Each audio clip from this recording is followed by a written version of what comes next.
What's going on, everyone? It's Real Estate Christian, the buyer's expert. Today, I'm with the one and only JP. Nice to see you guys. Nice to see you. All right, what's going on, JP? What's going on, man? Hey, thank you for having me. Thank you for coming by. For Thank sure, you. for sure. Hell All yeah. right, so today we got just another interview. We're going to interview JP. We're going to get to know him, break down his brain a little bit, big at it. Yeah. All right, so let's get right into it. Let's do it. Question number one. Yes, sir. JP, what motivated you to pursue real estate? Honestly, I was always interested in it. At the moment, I was in college going for my software engineering degree, but I decided that I didn't want to pursue that because at the moment COVID it hit, right. Mm. So then I was like, I was stuck between a rock and a hard place, and I was like, I need to make something out of nothing. Like where should I take my journey? And then real estate was presented to me, and I was just thinking about investing. That's how I wanted to get into it. And then that's what happened. I was like, I want to learn investments, and then I got introduced to Why Pickett, and here I am. So Okay, great. So you said at first you're originally in school for software engineering? yeah. Okay, cool. Yeah, because the same thing with me. When I first started, I was actually in electrical engineering. That's what I was going to Okay. school for. Nice. And then after a while, I mean, I was doing it, 4 years I was in college. I didn't see myself really going anywhere at that point. So, especially because electrical engineering is just a longer It course. is. It It's one of is. the It's harder tough. ones. So you're Yeah. going through the physics is just hard. Bro. So after a while, I started reading Rich Dad Poor Dad. Okay. And then with that, it kind of helped me pursue real estate. I was more interested in real estate, mainly the investment side too. Yeah. Landlord. That's I wanted to be a landlord. Want to figure out how to buy my own home, be a landlord, and all that. And Mhm. then just more learning into it intrigued me to be a realtor. Yeah, definitely, bro. I'm on the same page as you because that's what I saw. I was like, look, I want to do my own thing, right? I wanted to make my own money. I didn't want to depend on a corporation or somebody to give me a check. So then I was like, let's take matter into my own hands, and let's figure it out. Let's work on it. And then here I am. Okay, yeah. And then you said that was back during the COVID, so about 2021. Yeah, literally 2021. I was 21 years old. I was turning 22, and then yeah, I was already here by 21. So yeah. Okay, cool. And then you also do DJing, correct? Yeah, that's like my side gig. It's like okay. How long have Yeah. you been doing DJing? Man, it's funny because I started DJing just as much as I've been really like doing real estate work. But for real estate, I've been in it for like 4 years now, and DJing is just 3 years. Just like a year after I joined, I just started Okay, DJing. and what got you into want to be a DJ? Man, one of my great friends, his name is Ray. He was also a realtor with us, and with Eric, Eric Arias. We were all like in a group, like we were all pretty close, right? And Ray, he used to DJ at like a club, and then he would stop DJing because of personal reasons. And then he would be like, "Hey man, let's hang out, let's talk about real estate, and we'll end up DJing afterwards." So that's how it started. And then he started kind of teaching me like how to DJ. And then we'll just next thing you know, we'll be DJing every day. And then from there, it just became its own thing. Like it was just, I mean, it's still a hobby, but now we just get paid for it. So it's like, Okay, why yeah, not? yeah. Might as well get paid for your hobby. Bro.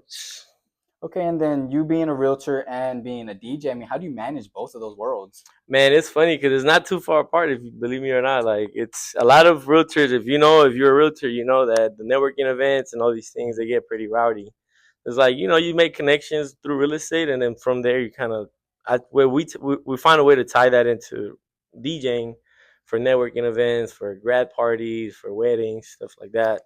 So it was kind of like just combining those, and then making it work. Because that's kind of how it started. It just started from word to mouth, and then eventually now it's like its own thing. So Okay, gotcha. So, yeah, I mean, I figured the people kind of similar. I mean, you got to network, got to talk to people. hmm How do you make that connection where it's like, hey, I just bought you, I just helped you buy this $15,000 home, whatever, yeah, yada yada.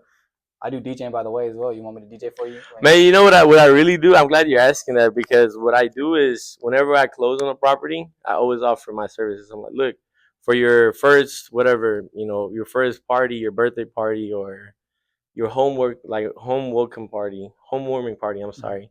I'll be like, I'll take care of that. Don't worry. I'll bring my stuff, and then that's how I get in with the DJ, right? mhm, And then from there, it's like they know that we're good. We're pretty. I mean, you know what I'm mhm. saying? Then that's when people start referring because they're like, oh, this guy got you a house. Oh, not only did he get you a house, but he can serve as like real estate. I mean, not real estate, but like DJing. entertainment Hmm. services. And then there's like it kind of breaks out a barrier of like you're a realtor and you got to be so uptight because sometimes people are fearful, like just speaking about real estate, just because you got to get into your finances, stuff like Mm-hmm. that. So it's like a good way to just kind of like get in there without having to be so robotic or salesy. You're just like, hey, I'm, I'm just a DJ. Yeah, it kind of shows more of a human side to you. Where it's Yeah, like, hey, I'm exactly. not so strict on me. I have fun too, man. I Yeah, throw you a party, exactly. talk about real estate a little bit. Let's go back to DJing, have fun, Yeah. grab a drink. So it's a good conversation starter, and it's also like a great way for you to kind of lower somebody's guard. And my friends, his name is Raul. He kind of helped me understand that as well. He was like, hey, look, when you're in real estate, put your real estate hat on. Mm-hmm. When you're DJing, put your DJ hat on. Like, don't mix the two unless it's presented to you. All right, You know. well, I'm gonna ask you a DJ question. As a DJ, what was your toughest crowd that you DJ for? Oh my gosh, that's a good question, bro. It was at a what was that? It was a birthday party.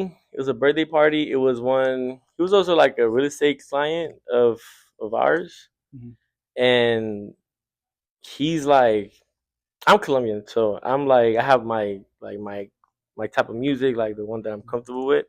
But this specific crowd was like very like hard to even like Like figure vibe with. out Mm-hmm. because like we would play every kind of music and they would just act like Sit we were there. like like nothing was going, like nobody was dancing, nobody was doing that, so that puts you in a really bad spot because it's like you get hired to provide an entertainment to have a good time, but when you see everybody sitting down and it's been 2 3 4 hours, you're like there's something going on here. Mm-hmm.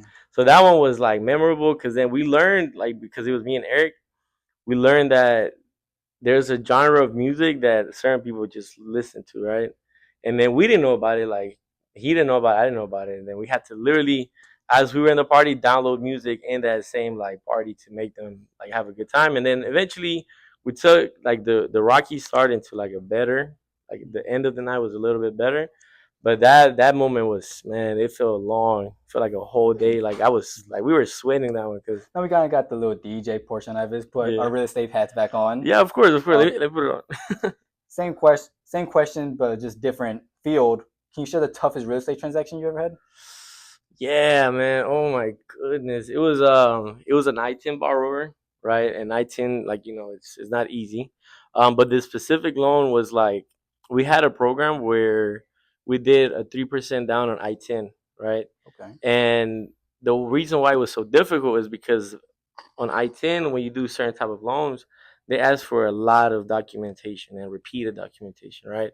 So with that one, the process was already like extensive just because the amount of paperwork we needed to do. Mm-hmm. But then not only that, but we went over the deadline, right? We were like a month or two over Oh. because the lender was, it was a whole problem, right? Mm-hmm. They needed to do some checks and balances and a bunch of stuff.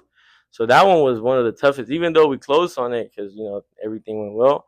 It was one of the toughest because first I had to deal with my clients being upset because they didn't understand, like, hey, why is it taking so long? Mm-hmm. Why are they asking me for so many documents, like stuff like that, right?